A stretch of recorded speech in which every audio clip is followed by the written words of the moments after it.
Good morning. Welcome to Red Bull and Recovery. I'm going to talk a little bit today about some more of that stuff that's probably going to make everybody mad. I got my wife with me today. She's back there. You can't see her, but she'll probably want to chime in on something. Anyway, it's about the recovery mindset.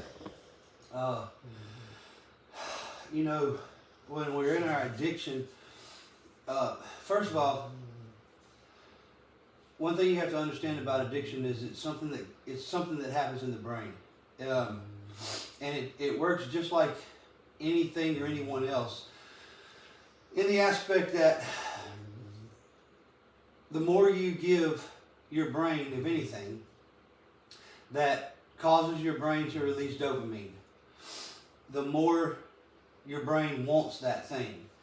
It doesn't matter what it is, and if it just so happens to be substances, drugs or alcohol, you feeding your brain that causes your brain to release dopamine, and it causes your brain to desire that more and more, and eventually it gets you train your brain to know exactly what transpires each time you put substances in your body. So for example, and another thing you gotta understand is that your brain is way smarter than you are. And that kind of sounds crazy, but that your brain remembers everything. Even stuff that you can't consciously pull up and consciously remember, your brain logs everything. It logs every single thing that ever happened the split second before, hour before, minute before, whatever, before you use drugs. And your brain logs that and it remembers that. So what happens over time is your brain, because it remembers those things, if you don't give it drugs, it knows what to remind you of in order to get drugs. It knows what situations you're going to feed it drugs with. Facts. So over time it starts tricking you into thinking this is what, give me drugs, because you've trained it to ask for drugs. And that's how addiction works. Well, that's also how you overcome addiction. People say, oh, well, addiction doesn't have a cure and you can't ever overcome it fully, but that's bull. You overcome addiction by stopping the drug use, by stopping feeding the brain what it's asking for. And over time, it's not going to be easy, but over time, your brain will be retrained into understanding it doesn't matter if I feed it this idea, this memory, this thought, it's not going to give me drugs. And it'll stop asking because it's not stupid. And that's how the brain works as far as addiction is concerned. So we have to understand that you can overcome addiction, and you overcome it the same way you developed it. Well, I say the same way. You overcome it by doing the exact opposite of what you did to develop addiction, and that is you stop giving it what it wants. And for some people it might be a month, for some people it might be 6 months, for some people it might be a year, or whatever. But there will come a time where your brain is just going to stop asking. It just will. It will.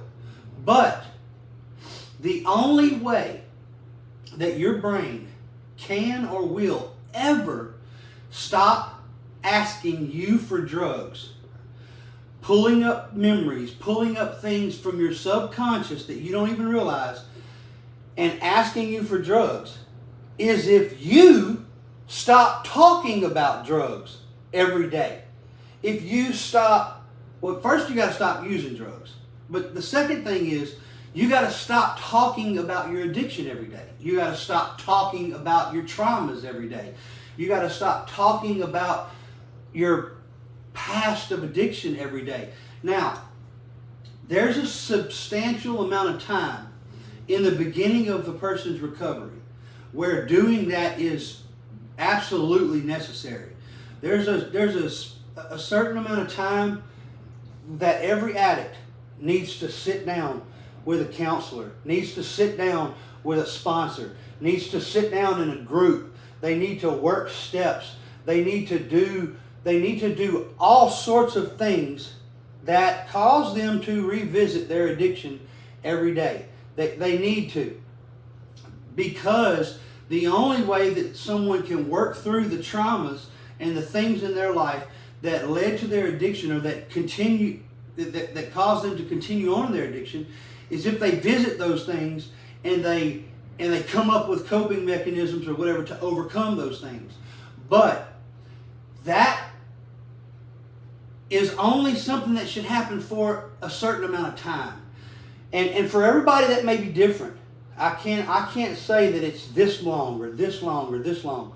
But I can tell you that if you ever want your addiction to become a thing of your past, it has to become a thing of your past.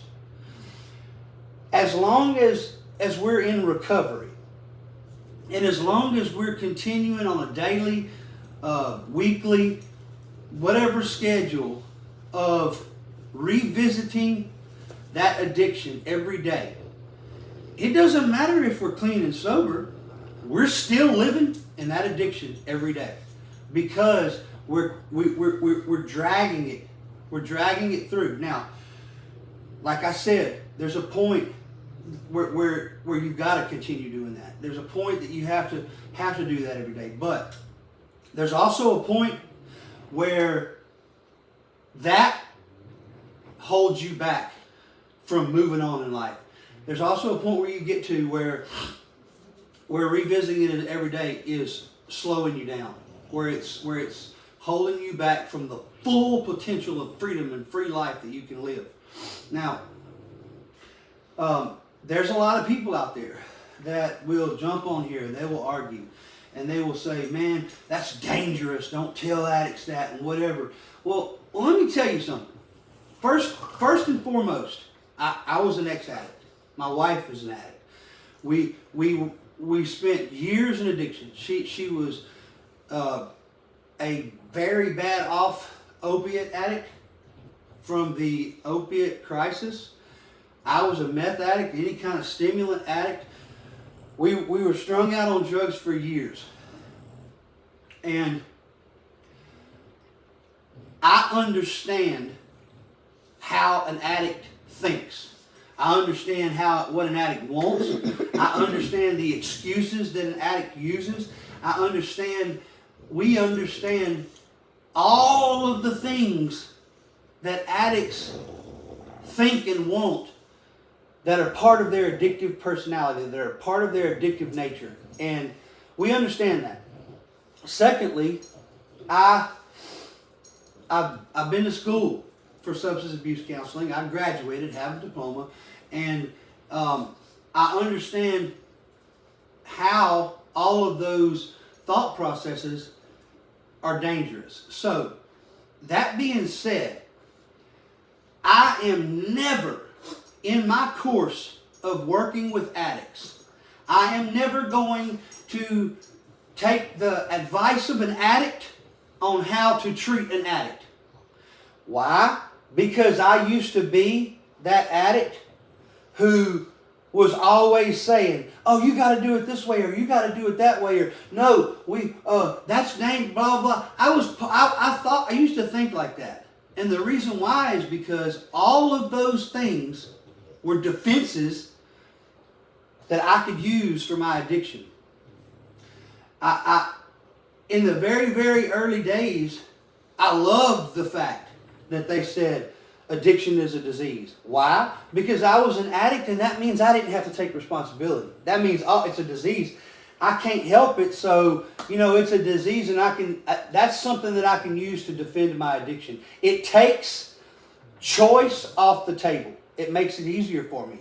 Now I don't have to say, well, I choose to be an addict, or I've chosen to use drugs, or I've chosen to get high. Now that's one more defense. Then I used to love the fact that they said, there is no cure for addiction. Well, there's another excuse. Now there's no cure for it. So now if I ever relapse, I can say, well, it's because it's a disease and there's no cure, so it's not my fault. The recovery industry loves to tell an addict that it's a disease, that there's no cure for it or whatever, but they want to tell you, you got to take responsibility for your actions. You got to take responsibility for your addiction. You did this, you did that, you, until it comes to recovery. And as soon as they start talking about recovery, none of it's about you anymore. Now it's all about everybody else. Now it's all about, you can't do this by yourself. You can't make it on your own. You can't never be free. You got to have everyone. You got to do this and that. You see where I'm going with this? It's just silly. It's silly. Now, it's very important to me that you understand that I am not against help. I'm not against AA. I'm not against group meetings and programs. I'm not against any of that. I'm not against the 12 steps. I'm for all of that stuff. I believe I'm pro all that stuff. I own recovery houses. It's a requirement in my program that the people that are in it go to these meetings and go to have sponsors. All of this stuff is absolutely necessary. In the beginning. In the beginning. It's all necessary in the beginning. But to say that it's necessary forever is just like saying, well, you need to go to rehab, but you got to stay there forever. Rehab has an end. I don't care if it's a 30-day rehab. I don't care if it's a 45-day, a 90-day. I don't care if it's a 1 week. I don't care if it's a year. I went to a year-long rehab. But every single rehab in this country has got an end date. They all have a diploma. They all have a certificate. They all have whatever to say, you have completed this rehabilitation. Now, they may recommend that you go to IOP. They may recommend that you go into sober living. They may recommend this or that.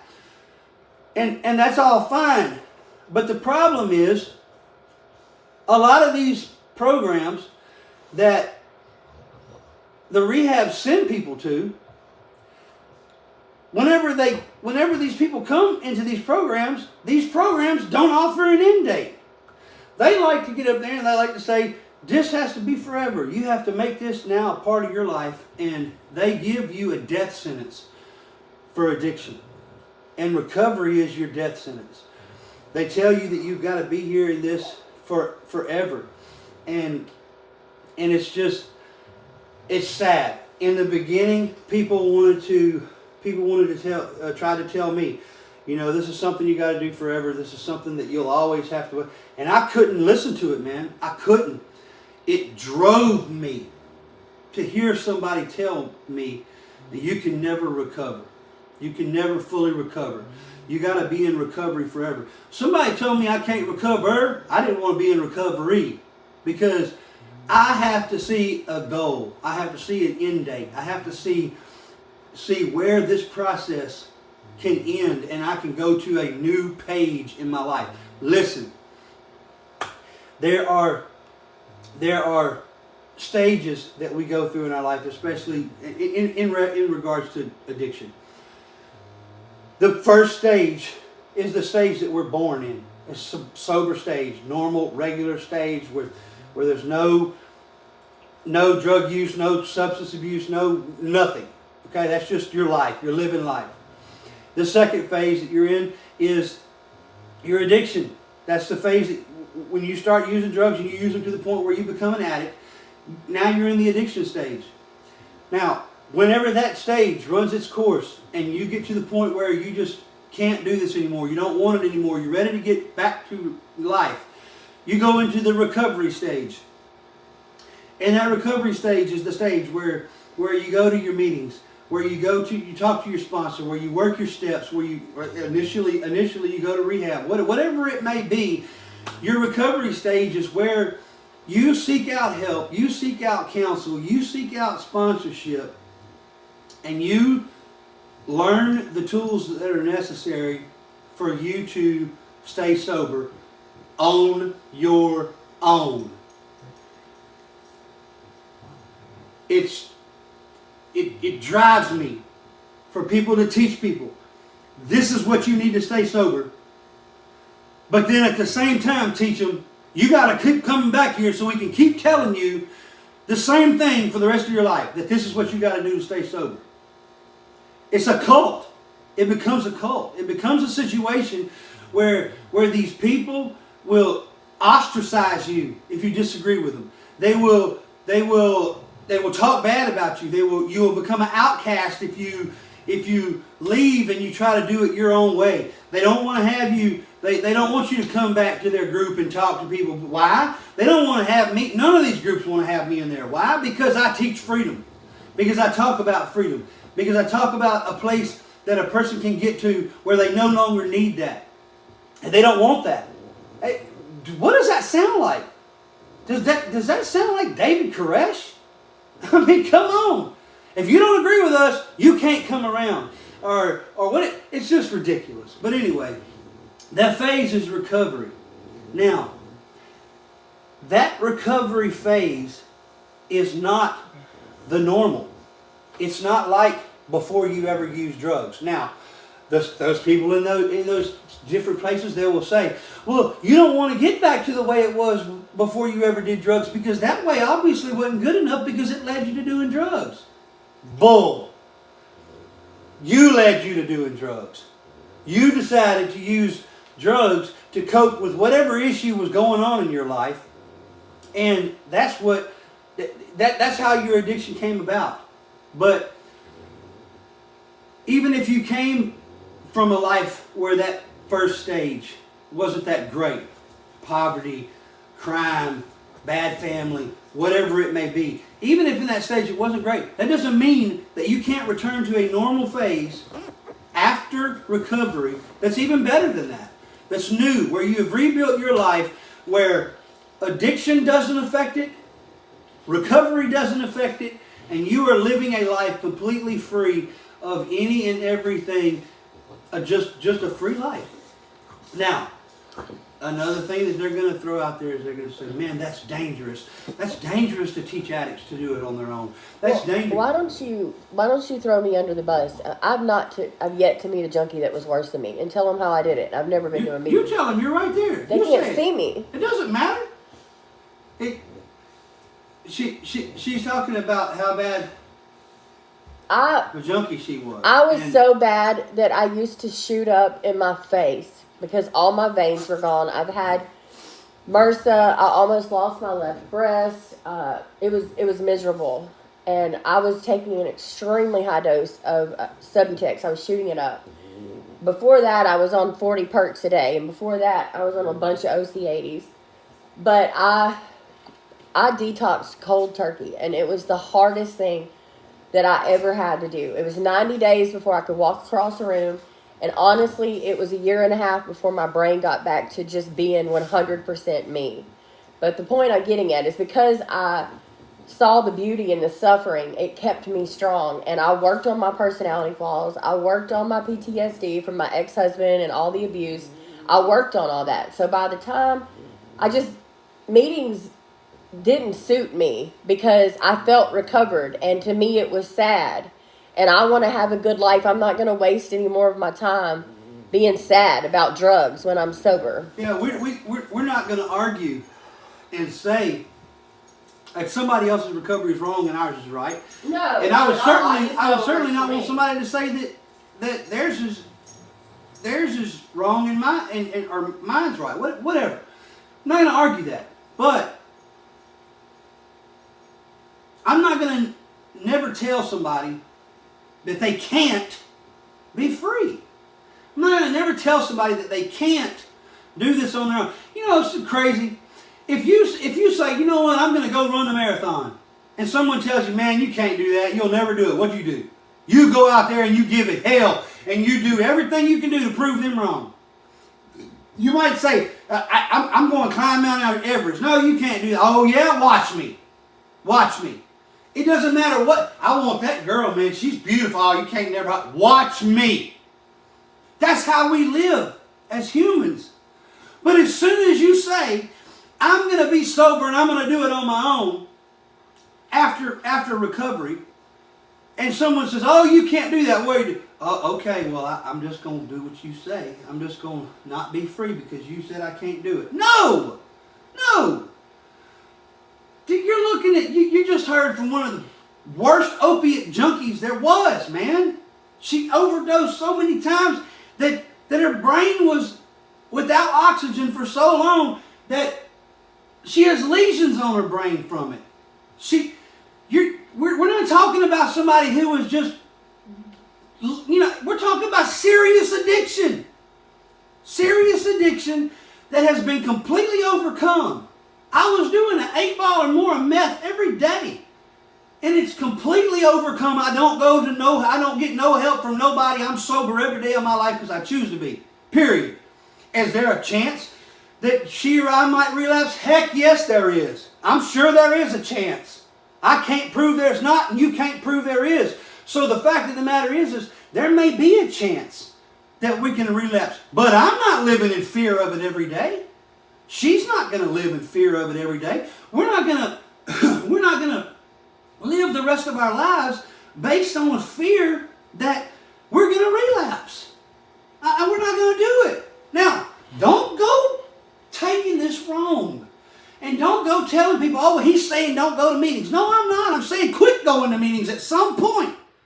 At some point, get everything you can out of that and then move on with your life. Why don't you hear a lot of people talking about this the way I am? Because those people have moved on with their life. And they're not coming back like I am to the recovery industry and saying, look, here's another way. Here's a place where you can find freedom.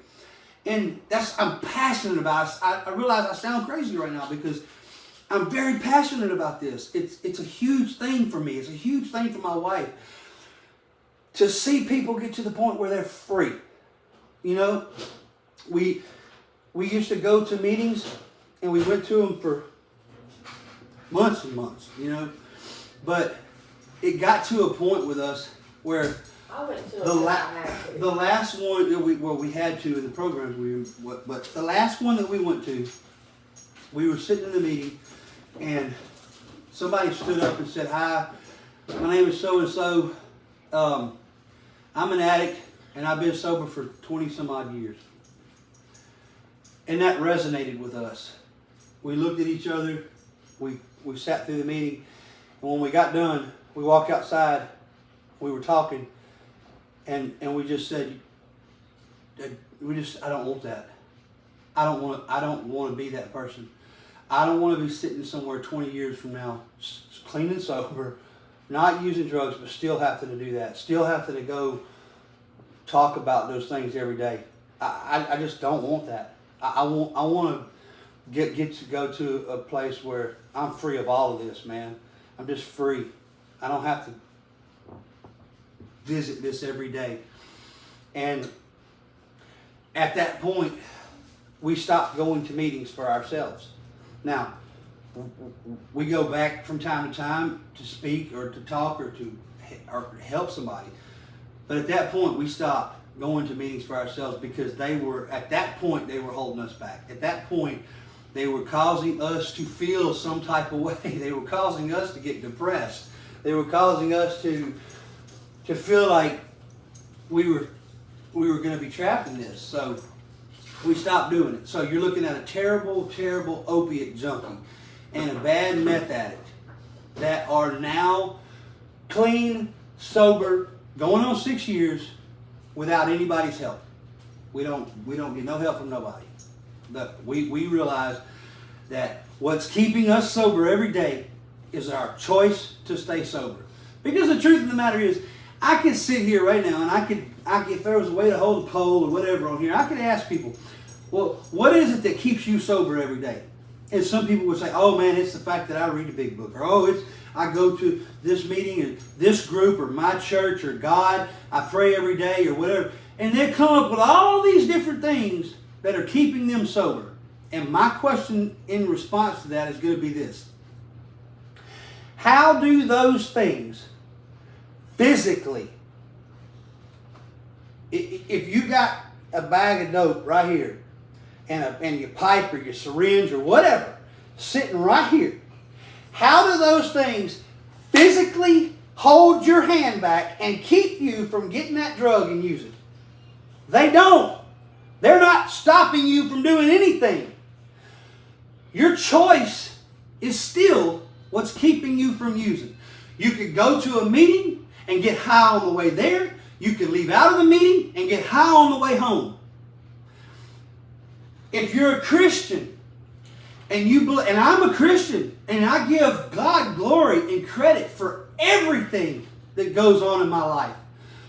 But you got to understand that the Bible even says that God is not going to tempt free will. He will not mess with your choice. Guess what? You can pray all you want to pray to be sober, and God ain't answering that prayer. That's not what God does. It's still your choice. A choice is what keeps you sober every day. You can choose to get up, go to work, get off, go home, get a shower. All of those are choices. Get dressed again, choose to get in your car, choose to drive across town, choose to sit in a meeting for an hour, choose to get back in your car, choose to drive back home, choose to get undressed, and choose to go to bed, and choose to fall asleep. And guess what? You're staying the exact same sober as if you just woke up in the morning and chose to stay sober and didn't have to make all them other choices to get to that point. It's all about a choice. And man can't affect that choice. God can't affect that choice. All we can do is pat each other on the back and make each other feel better about making those choices. But nobody's making that choice for you. It's your choice every day. So think about this. I'm running out of time. I don't want to start flip-flopping and rambling, but think about the choice aspect of it. Think about what you are allowing people to tell you, not only about yourself, but about your recovery, about your addiction, about your power, about your... Think about what you are allowing people to feed you. Are they telling you, you can do this? I know you can do this. I know you can be free. I know you can get to a place in life where you don't need my help. I don't want you to need my help forever. I want you to take my help. I do. And I want to help you with every fiber of my being. But I don't want that to be forever. I don't want you to need me forever. I don't need you to need me forever. I want to help you and you to move on and be free. And if they're promoting anything other than freedom to you, then go find somebody else that's not going to tell you you can't make it on your own. Go find somebody else that's not going to tell you that you got this disease that's incurable.